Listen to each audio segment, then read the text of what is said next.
আমি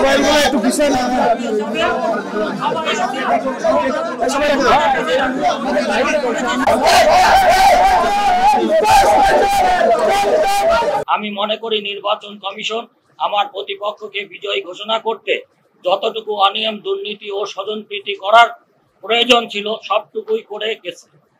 এই নির্বাচন একটি প্রহসন, তামাশা ও হাস্যকর বলে ভোটারদের কাছে প্রতীয়মান হয়েছে।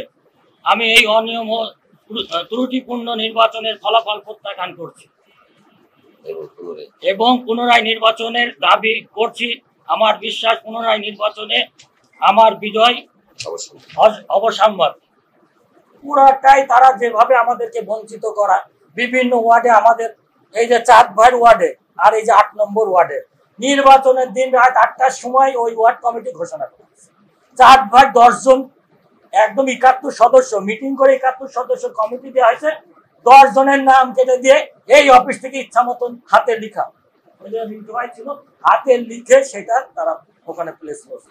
আর যেহেতু তাদের সাথে তো ভাই আমাদের একটা ঝামেলা, তাহলে সে কেন প্রিজাইডিং অফিসার থাকবে, সে কেন এককভাবে গণনা করবে কোনো পাই?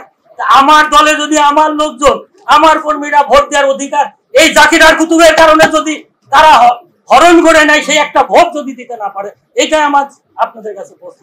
এইটা তাহলে এটা তো আমি হারি নাই, আমাকে ভাই হারানো হয়েছে, এটা ফল পাল্টাই দেওয়া হয়েছে।